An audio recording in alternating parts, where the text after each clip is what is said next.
I'm going to show you the fastest possible way to build a SaaS product and start making real money. We're going to look at using Vercel's subscription starter template and set up a hosted production environment of Next.js, Supabase, and an activated Stripe account that can take very real payments.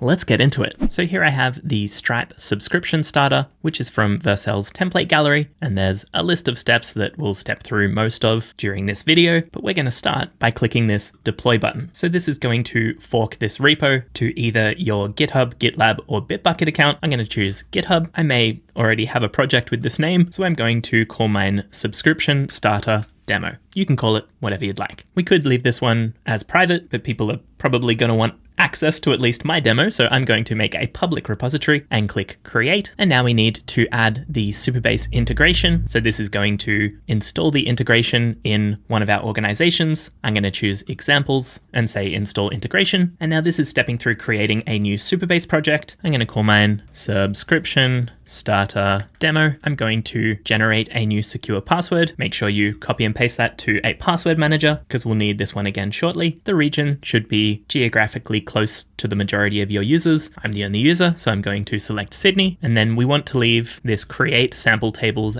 with seed data tick box checked, because this will set up everything we need for our integration with our Stripe customers and products and all of the other things in this template. So let's click create project, and this has automatically set all of our Supabase environment variables. We just need our 3 for Stripe. So let's head over to stripe.com and either sign in or create a new account. And I'm going to create a new account for this example. So I can say new account and give it the name subscription starter demo, and make sure you choose the country where you live, because different rules and regulations will apply to how you take payments. I'm in Australia, so I'm going to click create account, and now we can click API keys for developers and copy this publishable key and go back to our Vercel tab, paste that one here. We then need our secret key. So if we go back to our Stripe dashboard and click to reveal our secret key, and then take that back to Vercel, paste it in here. And then to set up our webhook secret, we actually need the URL of our deployed Vercel project. So we'll add this later. For now, we'll just make this to do and then click deploy. And once that's deployed and we see this beautiful confetti, we can continue over to our dashboard and then click our new domain. Make sure it's the domain and not just the deployment, as this one will remain consistent across all of our deployments. So let's click this one to open it up, and we can see we don't have any subscription pricing plans yet. But before we go and create those in the Stripe dashboard, we need to copy this URL and then go back to the Stripe dashboard and go over to webhooks and then add an endpoint. The endpoint URL is going to be that Vercel URL, and then /API/webhooks. We can then select the events we want to listen to. We're just going to listen for all events and then click add events. And then if we scroll all the way down to the bottom, we can add that endpoint. This then generates this signing secret, which we can click to reveal and copy this one, go back over to our Vercel project, click settings, environment variables, and scroll down. So we want to edit our Stripe webhook secret. So we can click these 3 dots and say edit. We can then add the value instead of to do, which will be our webhook secret from the Stripe dashboard. We can then save this one. And then we also want to add a new environment variable. So the key is going to be next_public_site_URL. And the value for that one is going to be that domain URL from Vercel. So let's copy that one, go back to our Vercel dashboard and paste that in as the value, and also remove that trailing slash. Let's click save to add that new environment variable. And now we have these new environment variables, but they're not actually available in our deployed application. And if we scroll up, it actually tells us here a new deployment is required for your changes to take effect. So let's go over to deployments and then click our deployment, drop down these 3 dots and say redeploy. Make sure use existing build cache is not ticked, and then click redeploy. And once that's deployed, we can open it up and it looks exactly the same. But now Stripe knows where to send those webhook events when we create our new subscription tiers. So let's go back to the Stripe dashboard, and then we can search for products, and we want to create a new product. The name for this one is going to be hobby. The description is going to be can do 5 things. If you've already got an idea for how you want to apply those limitations to each of those subscription levels, feel free to make this a little bit bit more accurate, but I'm just going to say they can do 5 things. We then want a couple of different pricing options. Our pricing model is going to be standard. The price can be, let's say, $20. It's going to be recurring, so this is what makes it a subscription. The billing period is going to be monthly, and then if we scroll down, we want to add another price. So the idea here is that the user can either pay on a monthly basis, or they can save a little bit of money and pay for an entire year. So for this one, the price is going to be $200. It's going to be a recurring payment, but the billing period is going to be yearly. And now if we save that product, we can see we have a hobby plan where the user can do 5 things, and they can either choose to pay $20 a month or $200 a year. 2 months for free is pretty good value. So let's go back to all products and then add a new product. This one is going to be our Pro plan. The user is going to be able to do 50 things. It's going to be a recurring payment of $50 a month. And if we click here to add that product, then we can click into it and add another price, which will be a recurring flat rate of $500 every year. And let's create that price. And so now we have our 2 different subscription levels. Users can either pay for the hobby plan or the pro plan to be able to do more things. Whatever these things are, people are going to want to do them, okay? So now back over in our application, if we refresh, we can now see both of our pricing options showing up. So the hobby plan can do 5 things and is $20 a month. Pro plan can do 50 and is $50 a month. We can also change this to yearly billing, and both of those prices are automatically updated. But before we try to subscribe to anything, we need to configure auth. If we click sign in, we can see the user can sign in or sign up with email and password. This bit will already work, but if we want the user to be able to authenticate using GitHub, we're going to need to configure that in Supabase. So let's go over to app.supabase.com, and you probably won't have a ludicrous number of examples, but I'm going to search for my project. I think it had the word subscription, and this is the one here, subscription starter demo. And then if we go over to authentication and then providers, these are all the different ways that people can authenticate with Supabase. We're going to use GitHub for this example, so we can enable this one here, and then we need a client ID, a client secret, and then this is the URL we want GitHub to redirect to after that authentication process completes. So let's go over to github.com, and I need to sign in. And now if we click our user avatar and go down to settings, we then want to scroll down to developer settings at the bottom, select OAuth apps, create a new OAuth app, and we can give it whatever name we want. I'm going to say subscription starter demo. We then need a homepage URL. So this will be the homepage of our application, and go back to GitHub, paste that one in as our homepage URL. You can give it a description if you want to be super organized. And then the authorization callback URL is that one from Supabase. So this callback URL for OAuth, let's copy that one, go back to GitHub, paste it in here, and then we can register our application. So this will be our client secret. We can copy it from here, go over to Supabase and paste it in here. And then for our client secret, we need to generate a new client secret. And now we can copy this one and paste it back over in Supabase. Now we can save, and we can see that one is now enabled, and we can test this as working. Back over in our application, we can click sign in, and we can scroll down to use GitHub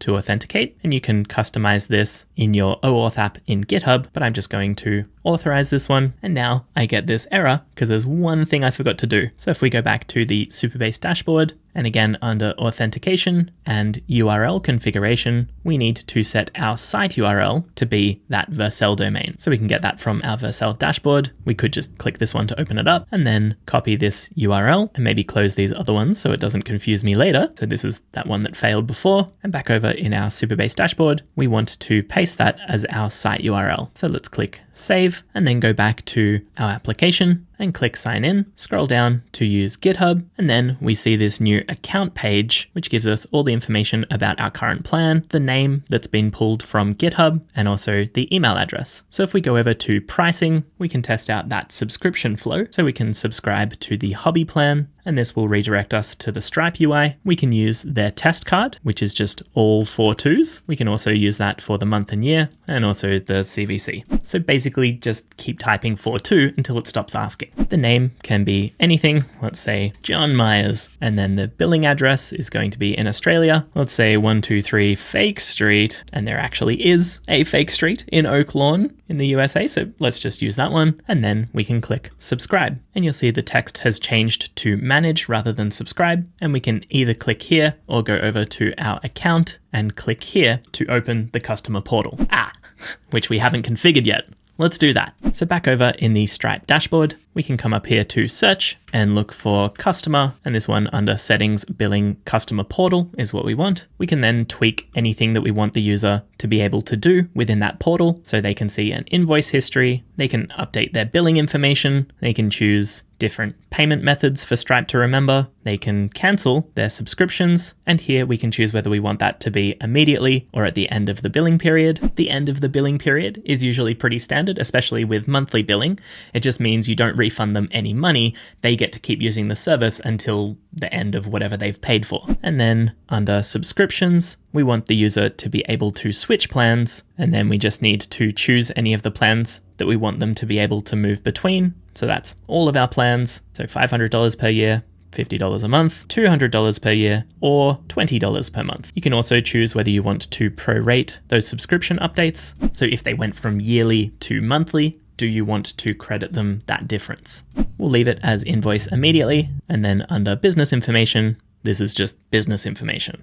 Boring stuff. So now we can save those changes, and then back over in our application, if we click Open Customer Portal, we get redirected to that Stripe UI where we can do all of the things we just set up. So if we want to update a plan, we can go up to the Pro plan and then continue. It's telling us we just need to pay the amount that is the difference between our two plans. So let's say confirm. Our user could also cancel their plan, and when they're finished doing all of this stuff, they can return to our application. And we'll see that information has been updated in our Next.js app. We're now on the Pro plan. It's charging us $50 a month. And if we go over to our Supabase dashboard and go to the table editor, we'll see that all of our customers and prices and also our products and subscriptions and everything we've been doing over in Stripe has been automatically synced to our Supabase database. Awesome. We now have a hosted production environment of Next.js, Supabase, and Stripe. But our Stripe account is still in test mode. Let's activate it so we can take real payments. So back over in the Stripe dashboard, we can confirm this is still in test mode because of this big red banner that says you're using test data. We need to activate our account to access live data. So we can click here to activate the account, and this will step through a collection of questions about your specific business that's different for every country. And once you've activated the account, you'll see that banner is gone from the top, and we can go to developers and then API keys, copy this live key. So remember earlier, this was PK_test. It's now PK_live. So definitely the live version. And we just need to tell Vercel about this one. So back over in our subscription starter project, we can go to settings and then environment variables, and then scroll down to find our next_public_stripe_publishable key, and then click these three dots and say edit, replace the value with our live key, and then scroll down to click save. And then we need our very live secret key, which it's warning us, are you sure you want to reveal this? Let's do it. And we can copy this key and take it over to Vercel and find our Stripe secret key, click these dots, edit, replace this test value with our live value, and then click save. And again, we need to redeploy our application for these changes to take effect. So let's go over to deployments and then click our latest deployment, and then click these three dots and say redeploy, making sure use existing build cache is not ticked, and clicking redeploy. And once that's finished, we can open it up. We see each of our pricing plans, and we can sign in our user, again scrolling down and using GitHub. And we're not currently subscribed to any plan. So let's go to pricing and subscribe to this hobby plan for $20 a month. Seems reasonable. And now we can confirm this is actually a real production version of Stripe taking real payments, because if we enter that test card of all 4 twos and 4242 and 4242 and whatever name we want, the address of 123 Fake Street in Oak Lawn, Illinois, and click subscribe, we see the card was declined because Stripe is currently in live mode and this is a known test card. So send your friends that URL, because we now have a very real SaaS running in production with Vercel hosting our Next.js app, which is connected to our hosted Supabase instance and our activated Stripe account. But if we make any changes, we're making them directly in production. That's probably not great. You should totally check out this video right here, where we set up a local development version of each of those pieces so we can make changes in an isolated sandbox and test them heavily before we roll them out to production. But until next time, keep building cool stuff.